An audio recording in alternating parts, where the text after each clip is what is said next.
What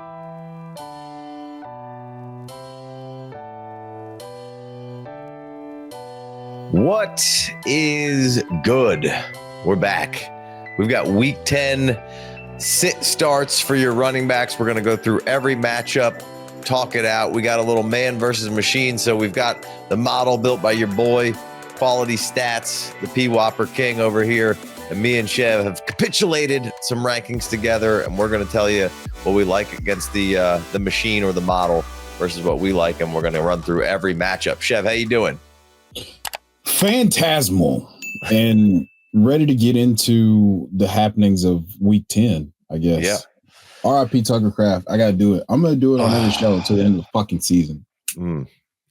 A little candle vigil. Yeah. Bummer. But let's get on to some running backs, help you through sit starts. And, obviously some of the more difficult questions as we get through the running backs is really the main focus here, because I don't think you need to tell you who to start in the first matchup, which is, Falcons versus Colts, right? You probably don't need a whole lot of help there. Our bye weeks, we got Kansas City, the Bengals, Cowboys, and Titans. So, maybe two running backs there that really affect you. But for the most part, we got a lot of the big boys playing this week. So we've got Falcons, we've got Colts. Chev, what are you thinking on the Falcons side here? On the Falcons side, we've got this is really interesting because the Colts allowed 2.01. They're 13th in the league, basically mid-range, 2.01 yards before contact allowed.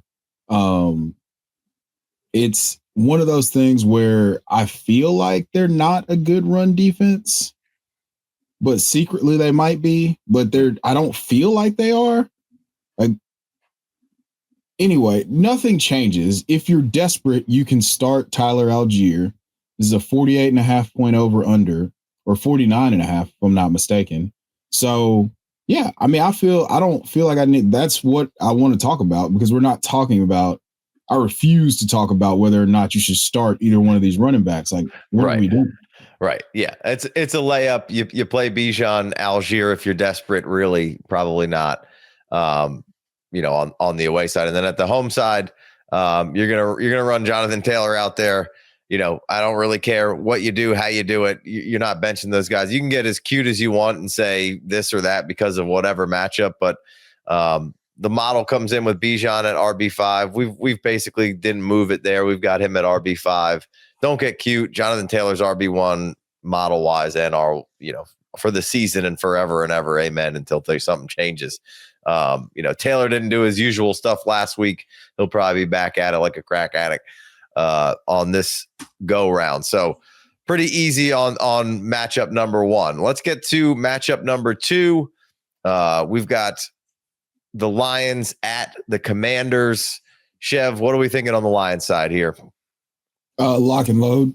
This is a spot for Jahmyr Gibbs to break fantasy. This is, the Washington Commanders run defense is not, it's not horrible per se, but also we're coming off of a 5-point, I believe, in full PPR or 7-point performance for Jahmyr Gibbs. I think they like to rectify those things pretty quickly. Yeah. I feel like he's going to be the RB1 overall on the week this week. And David Montgomery is probably going to be a top 20 play again. Yeah. You were right on that one last week. I was a little lower. You were a little higher. So I like that. The model has David Montgomery at 26 and Gibbs at 2. We got Gibbs at 2. We got David Montgomery a little higher. We got him at RB 21 in this situation. I think there's plenty of room to be able to play both. If you look at the other side, the Commanders side, between Croskey-Merritt, Rodriguez, McNichols, I just give me David Montgomery, right? If I've got an option along those lines. For the Commanders side of things, I don't know that I really want to play any running back because I don't know which one to play, because they keep playing this game of spin the wheel and put a running back in and let him get, a couple touches, and then we'll let this guy get a couple of touches. So, I don't feel super comfortable playing any which one of them. I guess you select Bill and hope for the best, but I don't want to do any of them. We've got all of them ranked fairly low this week. Listen, this is how new people, and if you're new to this channel, this is how you start hating fantasy football. When you just pain yourself, you're going through, sifting through content. You're Justin Curry 10 years ago, just trying to figure out which one of these motherfuckers you should play. Don't play any of them. Pick someone else and let's go have some fun, because this is not fun. And I love Bill. Everybody knows. Sure. I love Bill, but this is not the time to do this. No. Absolutely not. No, the model's putting him in tier 6 at RB 33. I can't imagine we're terribly different there. So not a whole lot here. We've actually got him even lower, RB 38. So not a terrible bunch of interest in, and Chris Rodriguez, lower, same area. So not a whole lot of interest on that side unless you absolutely need something, then spin the wheel and hope for the best. So moving on, we got LA at San Francisco, a little revenge game from a couple weeks ago when nobody gave the Niners a chance. Now LA's back in good terms, good shape here. So what do we think about, Kyren Williams this week? I absolutely love Kyren this week. I mean, we just saw they played. You guys played a few weeks ago on Thursday Night Football in one of the best games, most entertaining games of the year. And Kyren went absolutely smack the fuck off. It was great. Loved it. I think that's going to happen again. This game probably going to shoot out. We got George Kittle back in the fold for the 49ers run game. That has been gangbusters. So I think Kyren's a great play this week. I mean, we're talking about a 49.5 point over under. We're talking about one of the best run blocking offensive lines. Unfortunately, I did see the thing on Twitter where it said that I think the 49ers are actually sacrificing a player a week to keep Christian McCaffrey healthy. Maybe. So, this game has shootout written all over it. And, I mean, this is the 5th rated run blocking offensive line. They average 2.28 yards before contact per attempt. That's like top 10 in the league. And there's just not enough bodies over there, bro. I don't think there's enough bodies for San Francisco to be able to really put up a lot of fight to stop what's going to happen in the trenches. Kyren Williams, 25 for 114 and a touchdown last week. Yeah, I'm pretty locked in on Kyren being, he's a must start, but this is ceiling outcome potential here. Yeah, run game was kind of working a little bit for for the Giants last week, and then just kind of started to get away from them. They had to turn in another direction. So soft run defense for San Fran, and no real additions at the trade deadline here. They brought in the guy from the Patriots last week. So in addition, but they keep losing guys. They lost Michael this week, right? And so unfortunately, yes, this is a smash spot for Kyren. Really nobody else. Kyren's coming in model at RB11. We've got him at RB10. Then the other side, I mean, obviously Christian McCaffrey's stud. Play him. He's heading for a career amount of touches. Absolutely ridiculous. Just past Marshall Faulk, I think, for maybe most games with a passing and receiving touchdown in a row, or some insane stat there. So, and Brian Robinson probably not playing him. Blake Corum on the other side probably not playing him. Both guys are just mostly workhorses, and they're going to be leaned on, I think, heavily in this matchup. So. Hey guys, quick reminder. If you haven't signed up for the free Discord or the free Patreon, what are you waiting for? Click the link in the description. All right, let's keep it moving. We got Buffalo at Miami. James Cook going to get back on his horse? Yeah, I think this is a get right spot. I mean, he's historically crushed the Dolphins. So I think we get back to that this week. I don't think that there's any way, shape, or form that James Cook isn't going to be like a top 5 play and absolutely deliver for you. I know it's been a quiet couple of weeks. I understand that. Those are the ebbs and flows of fantasy football. Yeah. But one of the flows is when you get to play the Miami Dolphins run defense. We just saw Derrick Henry light him up.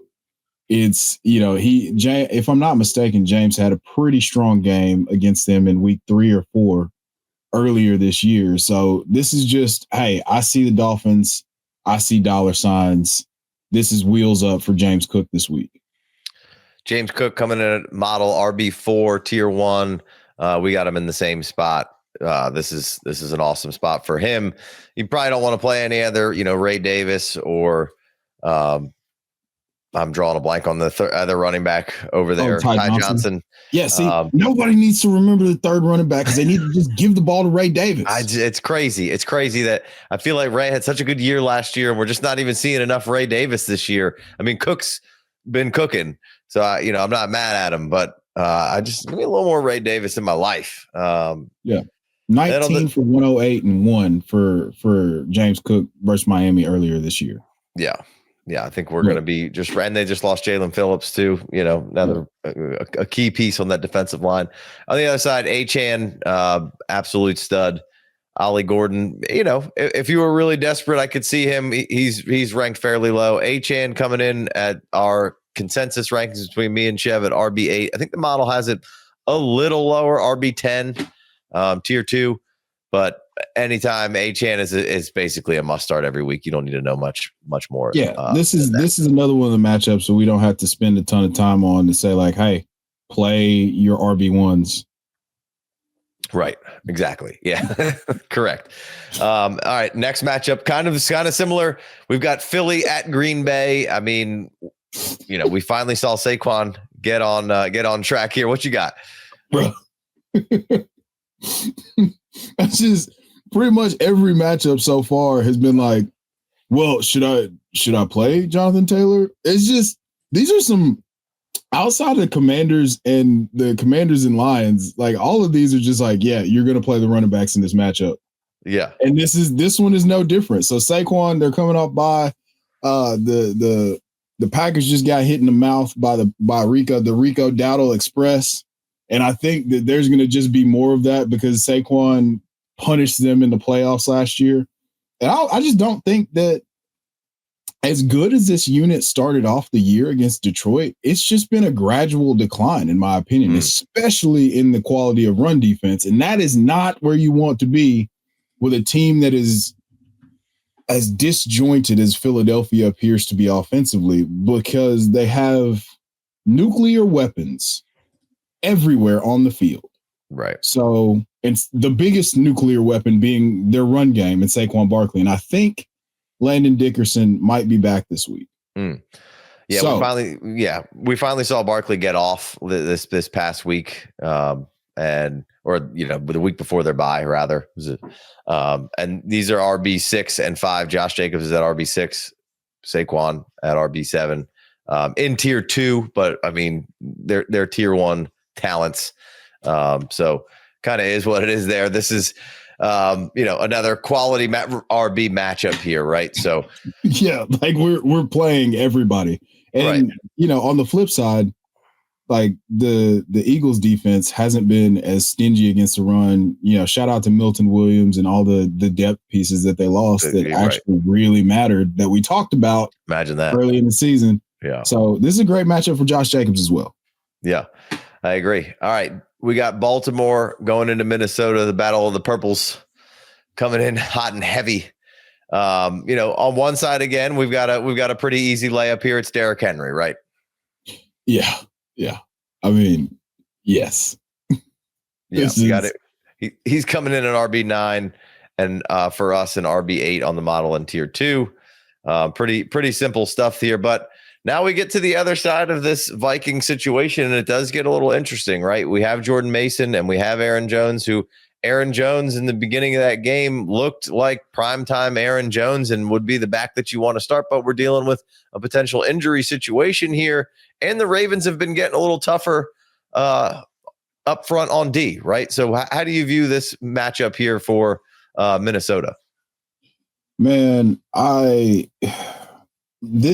so on the Minnesota side, you've got, it looked like it was Christmas out there for a while for the Ravens. And then all of a sudden Roquan Smith gets back and it's not sweet anymore. So this is a matchup where Aaron Jones is kind of is more of a back end RB2 flex consideration. Jordan Mason is damn near unplayable this week. Yeah. I mean, if Aaron Jones goes, I think they can certainly cannibalize each other. I liked what I was seeing from Aaron Jones this past week. I do have Mason ranked a little higher than Aaron Jones, 2 spots apart, RB23 and RB25. That's basically, if Jones doesn't play, I like Mason at 23. If Jones plays, I kind of see them canceling each other out a little bit, right? And Jones looked like the better player.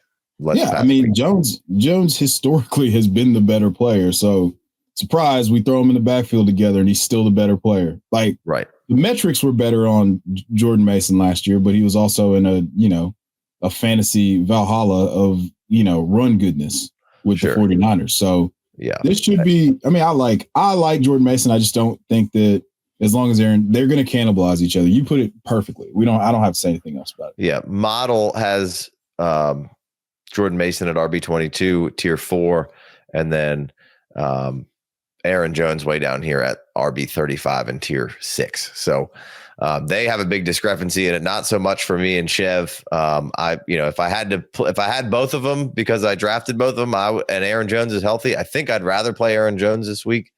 And I needed somebody, but I think I view them rather close if both of them are playing, and it's not going to. I don't think it'll be super fun. You just hope for some check downs here or there and a touchdown for Mason or something. So, all right. We've got the New England Patriots at the Tampa Bay Buccaneers, and here we've got some interesting decisions at least. So on the Patriots side, we finally saw Travion kind of get a little bit of love. Didn't get the TD, but so how are we playing this Patriots matchup here this week? I'm fine with it. Here's the thing: if Ramondre is healthy, then you just play Ramondre, and then you put Travion Henderson way, way, way back in the back recesses of your mind, like that, like all the horrible things that you've done that you think about when you lay awake at night. Like that's where you put Travion if Ramondre's playing. If he's not playing, then we can throw Ramondre, we can throw Travion back into the lineup again and just hope that he doesn't get vultured by Terrell Jennings. Yep. Those are words that if I said that, I would say this to you on September 4th of 2025, you would tell me that I was absolutely insane. But here we are. Thanks, Mike Vrabel. Yeah. Terrell Jennings, I don't believe has made the model list just yet here.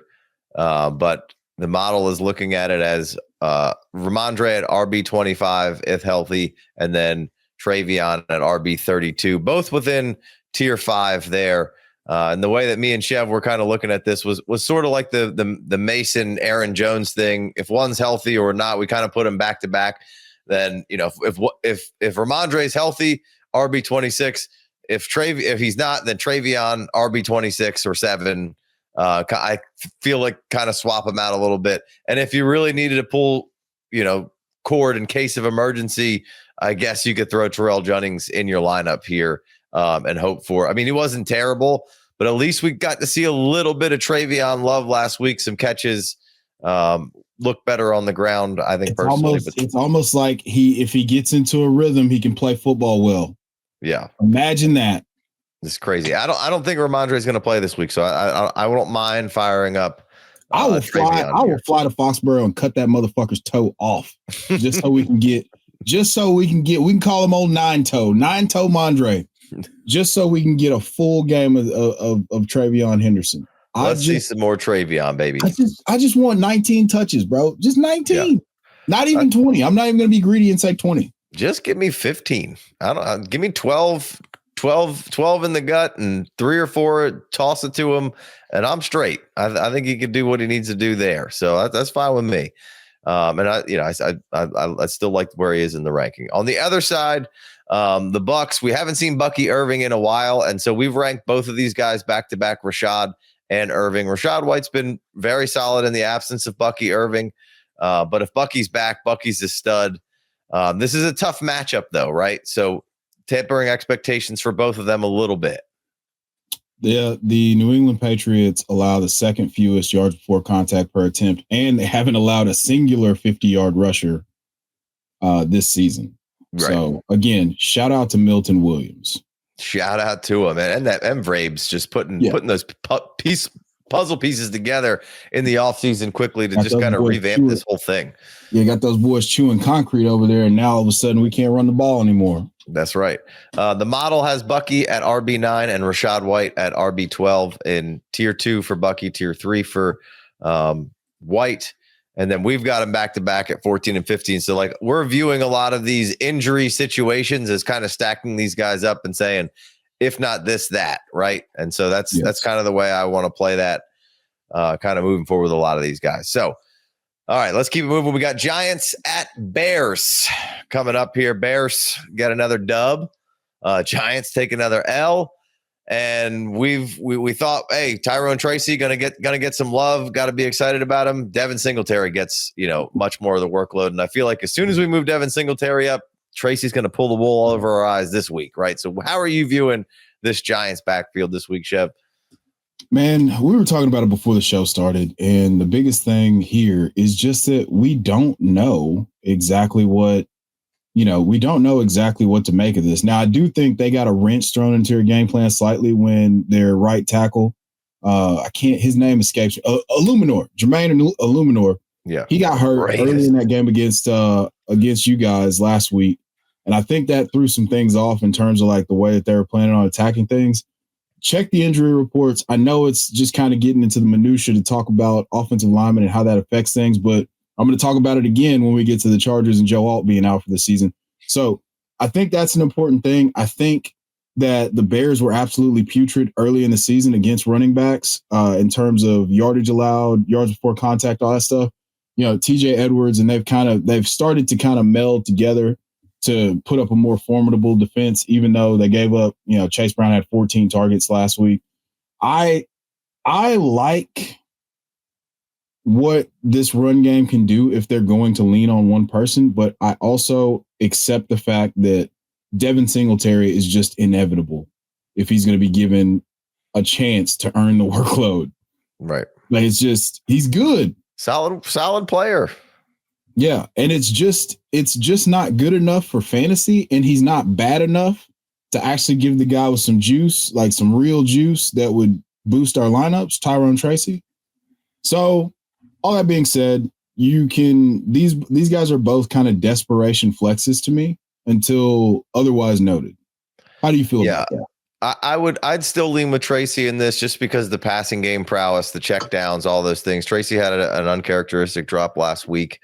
But like you said, if Singletary was going to come in here and get 18, 20 carries, he's a great start. I think he's a good running back, but they're not going to give him enough to really get that going. So for me, I think I would prefer to just roll Tracy and hope I get some catches here for that side of things.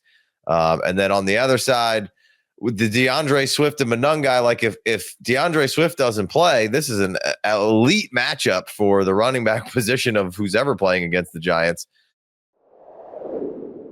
Looking for more FFD? Sign up for Patreon and get access to our rankings, projections, ADP, an extra show every single week, and more for your pleasure. If DAndreSwift doesn't play, then Monangai moves right up. We have DAndreSwift at RB13 this week and Monangai at RB24, right? Because Monangai was still getting some okay snap percentage before this, like around 40, 45, 46, something in those range. Obviously, Monangai goes off last week, and now everybody's like, oh, is he taking Swift's job? I mean, I don't think so. How does that play for you here, Chev? Oh, not even close. Not even close. DAndreSwift was absolutely cooking. Did Kyle Monangai probably earn himself some more series in the game like we saw last week in another game completely unrelated, but similar situations? We saw a whole drive where Blake Corum was just in the game, handling the touches, doing everything. That's probably what this evolves into. He's probably going to get a lot more snaps. He might have earned himself some more touches, but also like they were playing a team that just has no interest in playing defense. Now, They do get another, like the Giants are allowing 5.73 yards a carry, and they're giving up about 140 yards a game on the ground. So, again, if DAndreSwift is out, Kyle Monangai is probably a top 10 play this week. He runs hard. He creates yards after contact. Oh, absolutely, it's the top 10. I mean, it is. If you really like a physical brand of football, this is your guy. And this is everything that he put on tape when he was at Rutgers. So this is good. But also, if DAndreSwift plays, this is a potential ceiling outcome for him this week. Right. And so when we look back and we see in week 7 and week 8, 45 and 46% snap share, right? But in one of those games, he only gets 7 attempts. In the other game, he gets 13 and averages 16.2 a carry. I think it's more along these 13 carry range than the 7 carry range of what we're going to see from Monangai this week. So I think there's some startability because I think they're just going to bludgeon them on the ground. At the end of the day, we can get so excited about Ben Johnson's offense, but what he wants to do is dominate you in the run game. Mm-hmm. And now we have 2 different styles that can do 2 different things.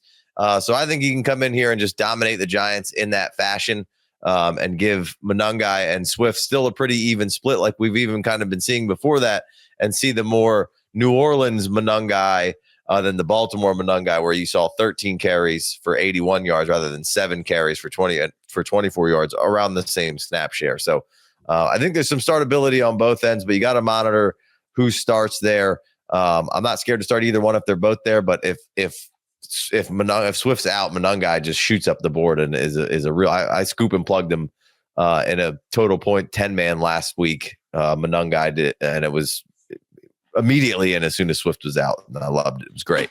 So, all right, let's go. Sorry, go ahead. No, just to the snaps have just kind of narrowed and evened over the course of the last few weeks. Like from week 4 on, Kyle Monangai steadily gained in snap percentage up through week 8, where they were basically even. And then last week. So I do think that there's some merit. There's absolutely some merit to what you're saying of like, this could just be like, hey, one series over the other. Now that I'm looking at the snap percentages, I didn't realize that it had gone back to, this has just been a steady increase over the course of the last month. So yeah, I like that. And Swift's just not like, I mean, you can feed him like that, but like Swift's also good with, like a 13, 15, carry situation. Yeah, I agree. Ben Johnson has no problem running the ball 30 times. I can tell you that. Yeah, I agree. I think that this is, the best version of Swift is a 17 touch Swift. Yeah. All right, let's go Browns, Jets. We got Browns coming in. Jets are just on a fire sale, and they moved 2 of their best defensive players in Sauce and Quinnen Williams. Obviously, Sauce doesn't have much to do with the running back situation, but Quinnen Williams obviously really has a big presence on that D line as far as run stuffing, and can get sacks as well. But huge presence in the run game as well. So Quinshon, if healthy, got to be a smash this week, right? Absolute smash. I mean, I've been charging up every single power tool in my house in anticipation of this week. Like, we're assuming that he's going to play the shoulder sprain or whatever he's dealing with going to the bye. Now, check your practice reports. I mean, but this is absolute wheels up, no pun intended, against the Jets. They're not in a position to where it's like they won a game, then they forgot that how good that feels just instantly. And we're like, we've got to tear it all down so we never experience this again. So Quinshon Judkins probably will be one of my most owned DFS players this week, just because this matchup is just, you couldn't ask for anything better. Hey, trade your best corner, then trade your best interior lineman, who's one of the best interior linemen in the league. And let's just see what happens with Quinshon Judkins. Yeah. So Models got him at RB14, tier 3. We've got him at RB11. Shoot him up a little bit.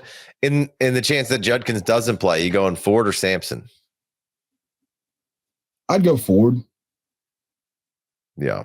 I think it's just there. Not a. It's Sampson not got a little more run in that New England game, but I don't know. Neither one. Sampson's had some better success here and there, but I think they go back to Ford and try to run the ball with him. I agree.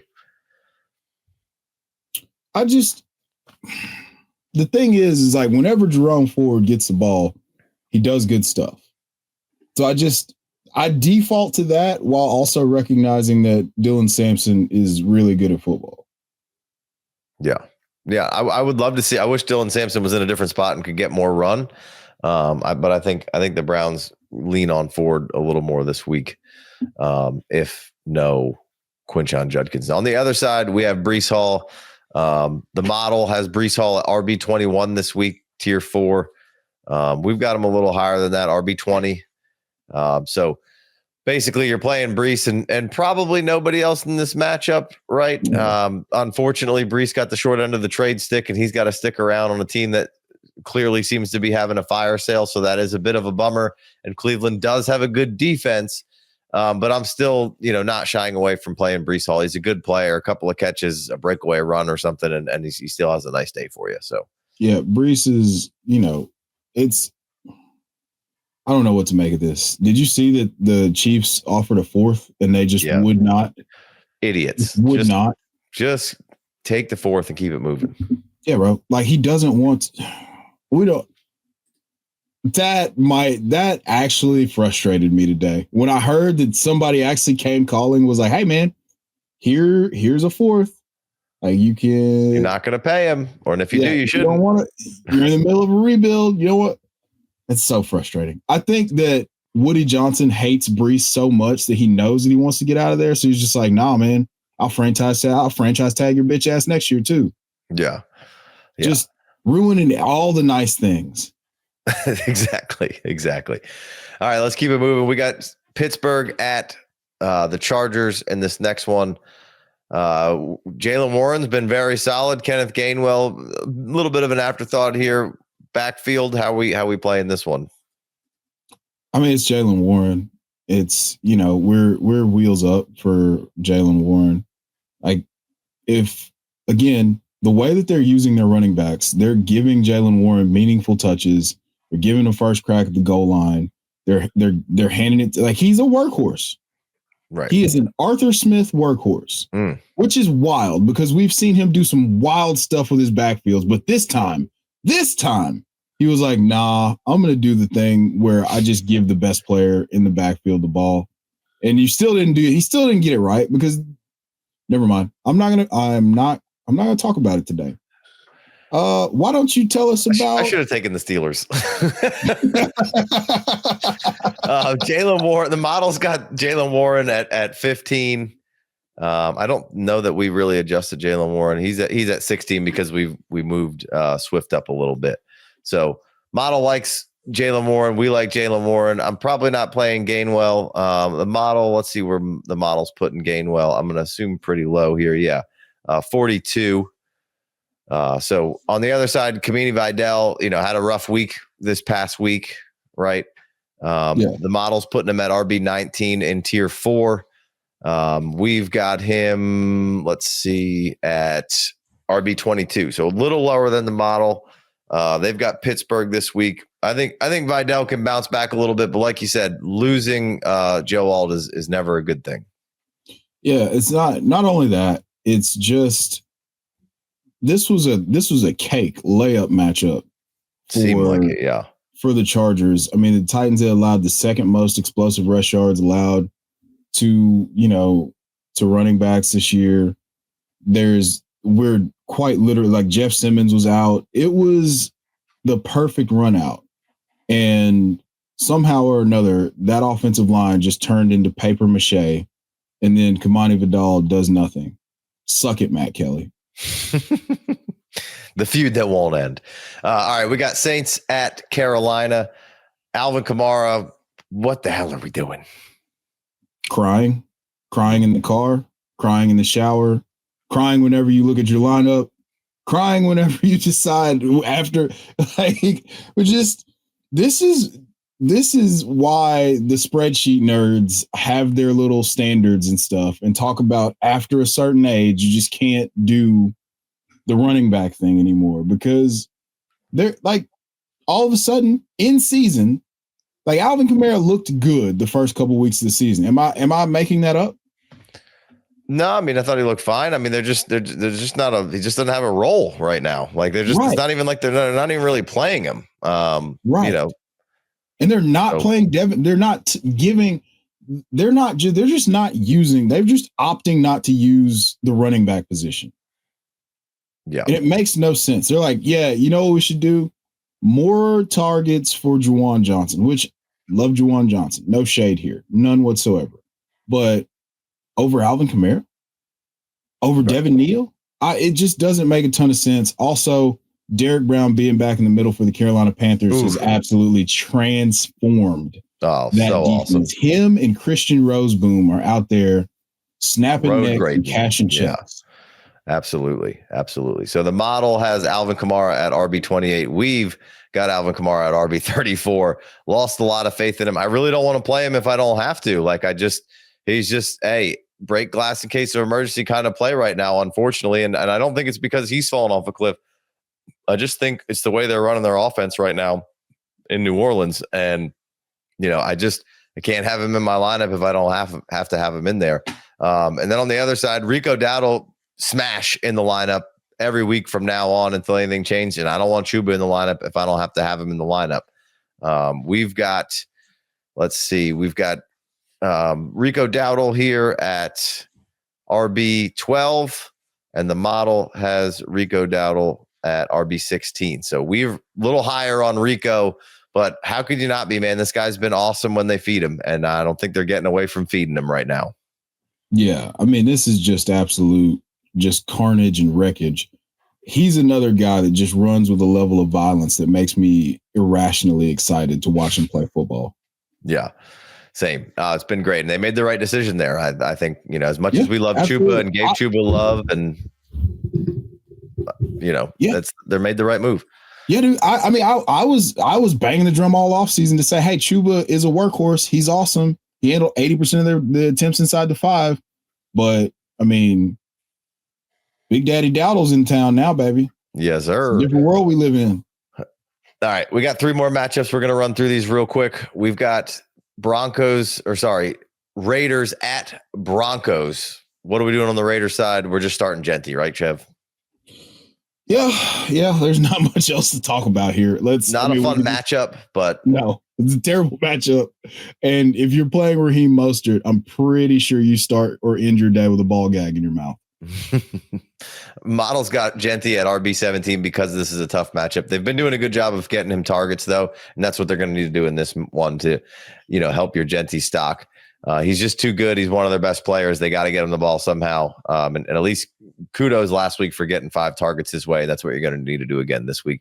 We've got Genty at RB17 in the consensus matchup. And then on the other side, you got J.K. Dobbins and R.J. Harvey. R.J. Harvey's kind of in that, hey, I got Alvin Kamara level player. Shoot, I might even want to play, Harvey over Alvin Kamara right now. And just because, Harvey's turning his small opportunities into TDs and getting some catches. Whereas, I don't know what Kamara didn't want to be traded and is not getting any opportunities. So I don't know. It's strange going, but J.K. Dobbins, the model has him at RB18. We're going to have him coming in right at RB18 as well. The Raiders actually are half decent run defense, middle of the pack, like around 13th best run defense. So, I think J.K. Dobbins still rock solid play. I don't think there's some crazy floor or some crazy ceiling that comes in, but I just, I don't think you're screwing it up by playing Dobbins week in, week out right now because he's clearly got the reins of the backfield. I mean, it's safe. It's effective. It's just, it's cash. If it does not work, I can hit him with it. Little snatch drop for you. Man, this is simple. This is 2 good running backs and a good offense. And then if you're considering playing Alvin Kamara, you're banking on them returning to using him. So I would take the chance on RJ Harvey rather than just going back to the well to be hurt again by Alvin Kamara. Yeah. All right, let's go Jacksonville, Houston. You've got Tootin and Etienne in this matchup here. How are we feeling about the Jacksonville side of things? Not great, Bob. Not great. I mean, you got 2 really talented players, but you also have quite possibly the best front 7 this side of the Denver Broncos in the Houston Texans. So, yeah, I can't do. I mean, Travis Etienne is 22 for like 87 last week, if I'm not mistaken. And we talked about it before the show. He looked like a man on a mission. Sometimes, for whatever reason, he goes into these lulls where he's indecisive and he's not. I don't know what it is. I don't know. But he footballed real good last week. And I'm anticipating that he's going to play good football, but not have a ton of room. This is a 37.5 point over under. Basil Tootin still only played 26% of the snaps. So I can't really, we can't be playing him. We're not messing around in this matchup with anything other than, the guys that you drafted early enough to feel like you have to play them. Yeah, solid defense, and basically you're hoping for a touchdown with Tootin if you got to put him in there. But I like Etienne. The model right now has Etienne at RB23. We've got Travis Etienne at RB19. So a little more love from our side than the model. Tier 4 for Etienne coming in here. And then on the other side, we've got Woody Marks and Chubb. And look, I don't really, Chubb's kind of in that Alvin Kamara range where I don't really want to play him. He's getting a little bit of run still, 17 carries against San Fran, 11 carries against Denver. He'll come into Jacksonville here and probably get, right around low end double-digit carries. I'm more interested in playing Woody Marks at this point. I think they should just go full on for the most part. Woody Marks, give Chubb 8 to 10 carries still, but I want to see more Woody Marks action. And, there's some, hopefully more and more pass catching to come from Woody Marks here. So look, I'm playing somebody like a Woody Marks over the Alvin Kamaras of the world, the RJ Harveys of the world.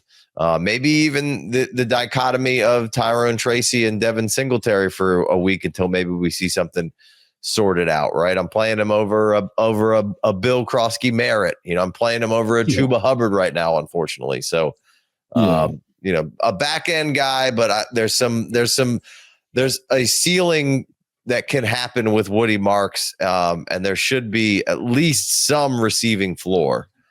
Yeah, if they just use him like a normal running back, you're going to return on investment here. I mean, this is just not the spot this is just not the best spot to do it, especially if CJ Stroud's going to be out. But I mean, if he's in the same vein as an Alvin Kamara. He's in that same RJ Harvey-ish range, probably ahead of RJ. I think you mentioned it. We have him ahead of RJ Harvey and, like right there around Alvin Kamara. So yeah, it's gross, but yeah, here we are. All right. Last matchup. We've got the Arizona Cardinals going into the Seattle Seahawks, the old Hawks nest here. And on the Arizona side, we kind of have a mess right now as whatever the rotation is. Hopefully Trey Benson can come back, get healthy, and take a lead in this backfield. And we can be way more excited about the prospect of a starting Cardinals running back. But right now, I feel like it's a mess, and I don't want a whole lot of part of it. What do you think, Shep?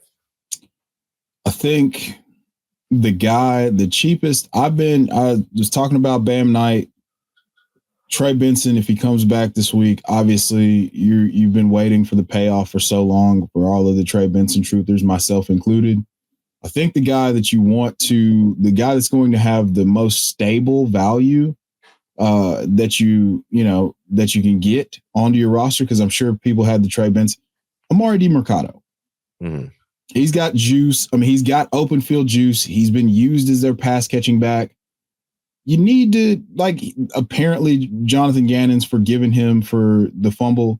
So yeah, I would consider playing Amari DiMercato just as the pass catching back. It's only they're only implied for 19.5 points. That's fine. But this could get to garbage time. I know division games are weird and this is a really competitive game, but if for whatever reason, Trey Benson doesn't come back from IR this week, Amari DiMercato has more juice than Bam Knight. He just got, doghouse and then got injured.